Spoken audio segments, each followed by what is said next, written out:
our society has become incredibly dumbed down. The powers that be would love to see us remain ignorant and dumb as rocks. And so far, I would have to say they're doing a damn good job. Take, for example, the so-called brain channels, so-called educational television. Let's take the History Channel, for example. History is an incredibly powerful subject. Uh, we are not the first human beings to walk this earth. Imagine the vast pool of knowledge available to us if we study thousands of years of recorded human experience. That's what history is. And they don't want you to have that knowledge or that power.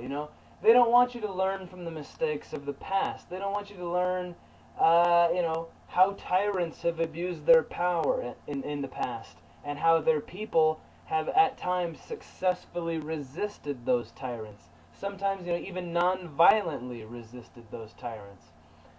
So history could teach us a lot. I mean, the Roman Caesars used to practice inflation upon their gold coinage in the exact same way that the Federal Reserve now practices inflationary policies on our paper currency. There is nothing new under the sun. We could learn a lot from history, from real history. So let's see. What does the History Channel do with its amazing pulpit, its massive audience of hundreds of millions of viewers? What is it teaching us? Well, let's take a look at the television schedule and see what kind of shows they have on here. American Pickers, a show about a couple junk salesmen who go around the country looking to buy junk at one place for like 10 bucks and try to sell it later for 20 bucks. Not anything to do with history other than the fact that some of the junk is kind of old. Not Babylonian tablet kind of old, but maybe 50, 100 years old.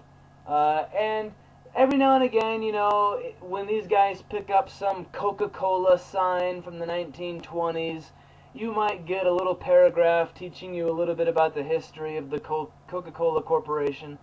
And if you think that's learning about history, I'm sorry, but that's an incredibly shallow and trivial understanding of history. But hey, that's just one show, right? What's next? The Pawn Stars, a show about a pawn shop. Yeah, this belongs on the History Channel.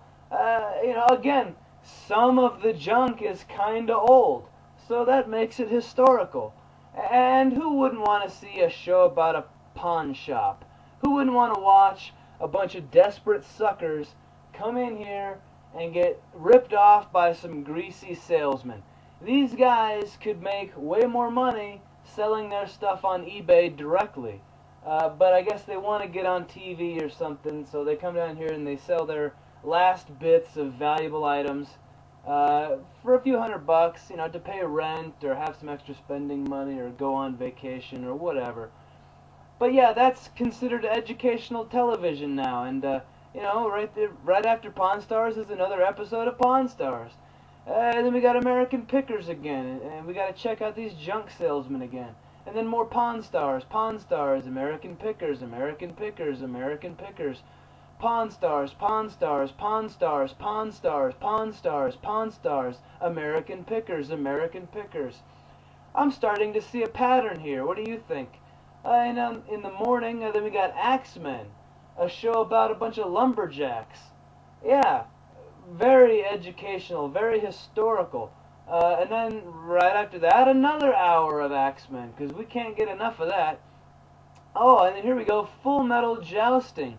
Now here's a show that actually could teach us about history.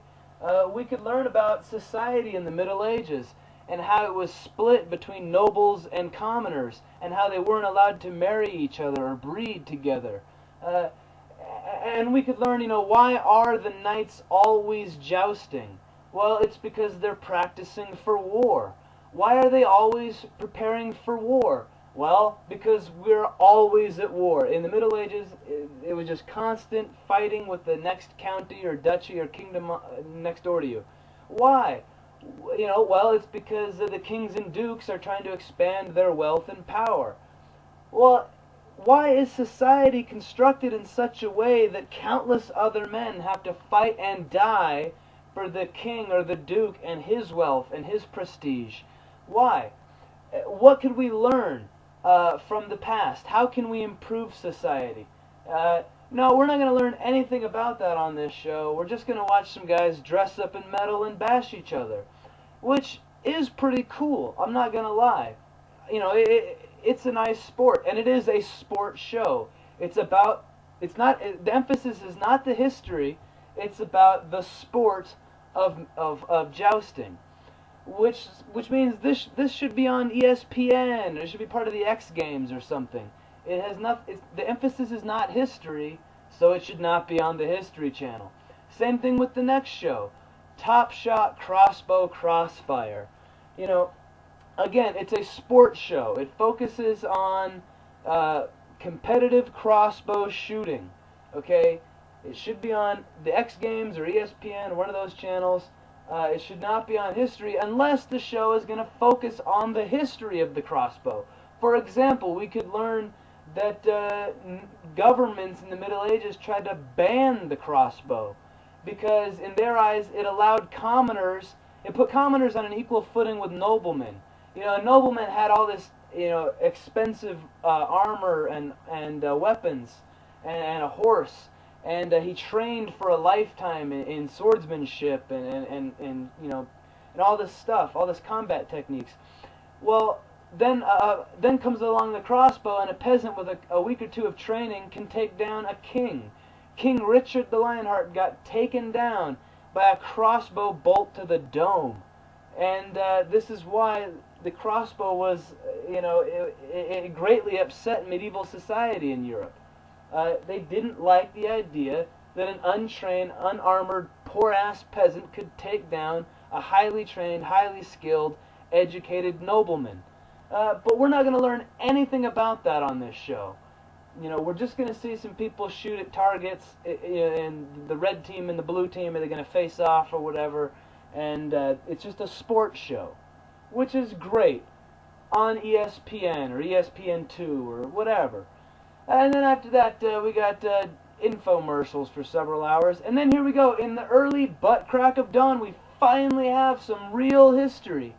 The History Channel Classroom, Mothers of Invention. And this show talks about inventors, people who have actually made our world a better place. These are the people we should idolize. These are the people we should parade around as the champions of what it is to be human. But you'd have to wake up at 6 a.m. to see this show. And then after that, we have Custer and the 7th Cavalry at 7 a.m. Again, we could actually learn about history here. We could actually learn about the American government moving west, committing genocide upon the natives, pushing them off their land, stealing their resources and exploiting them. We could learn about that. But we'd have to wake up at the butt crack of dawn, and we'd have to not have a job that we have to get ready for or something. That's the only way we could see these two shows that actually do have some history. And then, right after these shows are over, what do we have? Pawn Stars, Pawn Stars, Pawn Stars, Pawn Stars, Pawn Stars, Pawn Stars, American Pickers, American Pickers. Maybe this is just one bad day. Maybe I selected a bad day here. Maybe it's not like, every single day is like this on the History Channel. No, I mean, let's see here. American Restoration. A show, again, about old junk. They find some old car from the 50s and they fix it up. Or they find some vending machines from the 50s and they fix them up. It's just like Pawn Stars has old junk in it, and American Pickers has old junk in it. Well, American Restoration has old junk in it, and so that makes it historical. That makes it worthy of putting on the History Channel. You know, and right after that we have another episode of American Restoration, more old junk. That's what the History Channel wants you to believe history is. It's just old junk. It's just trivia, useless information. Look, we have something here. Wow, this will be educational. Only in America with Larry the Cable Guy. Okay, I wish I was making this up. I'm not. Larry the fucking Cable Guy is hosting shows on the History Channel. And we call this the Brain Channels. Like, this is one of the Brain Channels. This is educational television, and it's been so dumbed down. They've raced to the bottom of the barrel so fast, so hard, that they have Larry the Cable Guy hosting shows on the History Channel. Now look, Larry the Cable Guy is an awesome comedian. I think he's funny as hell. But what the fuck is he doing on the History Channel other than to dumb down this channel to the fucking lowest common denominator? I can't even believe this. This is a nightmare. We live in a fucking nightmare, okay? You ever seen that movie Idiocracy? It's not a fucking movie, alright? It's a documentary about our society. Larry the Cable Guy teaching us about history. What a crock of shit. Anyways, and then right after that, American Restoration, American Restoration. Only in America with Larry the Cable Guy. Again, Larry goes to Washington. Oh, won't that be awesome? Oh, we'll learn so much. Oh, and then after that in the afternoon, The Real Wolfman, Monster Quest, Snow Beast Slaughter, Monster Quest, Hillbilly Beast, Monster Quest, Legend of the Hairy Beast, Monster Quest, Bigfoot in New York, Bigfoot, the definitive guide, and then it's back to Pawn Stars. You know, look, how can you call yourself educational television when your fucking star attraction all day is Bigfoot? You've got like hours of Monster Quest. Like, let's search for the Loch Ness Monster for the 10,000th fucking time. I think we might learn something new. Wow, yeah, this is going to be incredibly educational. I don't know what else to tell you guys. This is fucking stupidity. And I could do the same crap with the so-called Learning Channel or the Discovery Channel. We don't learn anything. They don't want us to know anything. Okay? But the saving grace is that we have YouTube. And we can make our own channels and our own programming. And I hope, spending 5, 10, 15 minutes watching my videos, you'll learn more than a year of watching the fucking History Channel with Larry the Cable Guy.